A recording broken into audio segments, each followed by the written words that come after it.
It's so challenging, and we're all in the same boat, which means that there's a lot of camaraderie around this at the moment, but it doesn't make it any easier. So productivity when you're working from home with your kids is something that we're all aspiring to. We all have the people with kids have different aged kids, so there's lots of different techniques we can implement depending on the age of your kids.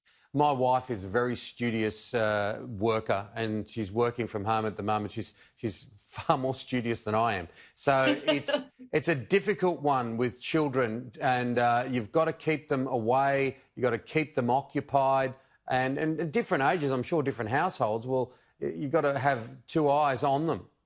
Yeah.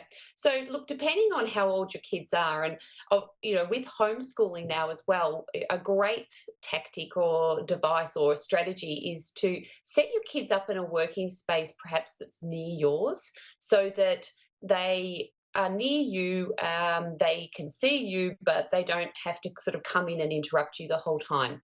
The other thing that you can do is to batch your time and your kids' time so that you know when you're going to be working on work and they're going to be working on schoolwork.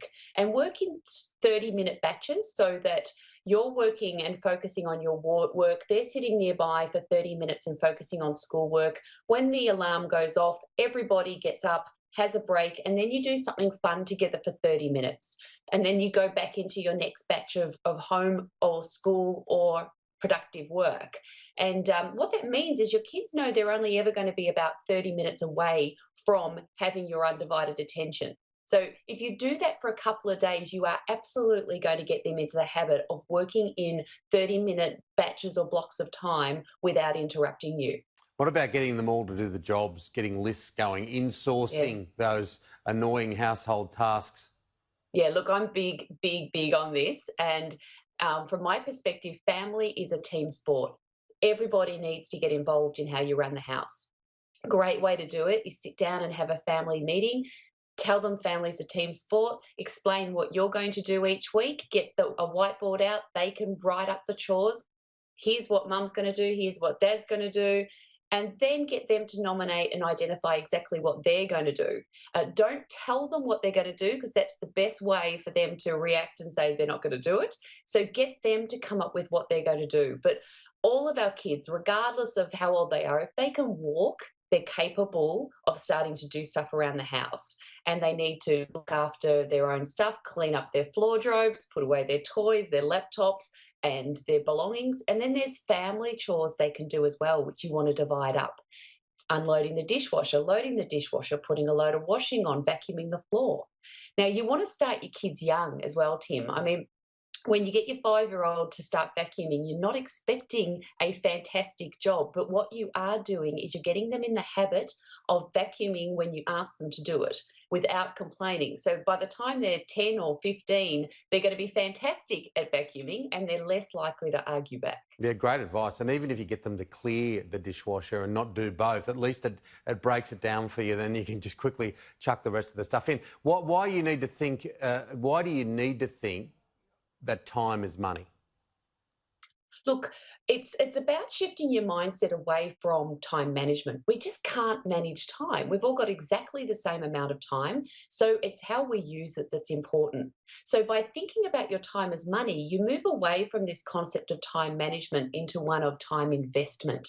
My time is money. I need to invest it the way I invest my money for the greatest possible return. So where is my best investment of my time right now? And for example, if your time is worth $50 an hour and you spend an hour a day on Facebook, that's $18,250 of your time a year. So if you look through that lens of your time being money, it helps you make a decision as to where you really want and should be investing your time. What about Mother's Day? I know my mother isn't with us anymore, so we always try to do something special for her because she was quite a remarkable, wonderful woman. And my wife equally works very, very hard, looks after the kids. How can we still make this a special time for our mums? Yeah, look, it's a great question. And mums are remarkable. We're really, really great. And it's important to do that. So I think a couple of things. Word the kids up that it's going to be different Mother's Day this year. We're in isolation, so mum has seen plenty of the kids. This year is probably a great idea to give her some mum isolation. So let her have the day to herself. Buy her a great book. Let her cocoon up in a corner and spend the day to herself. Give her breakfast in bed, give her lots of cuddles in the morning, and then leave her alone.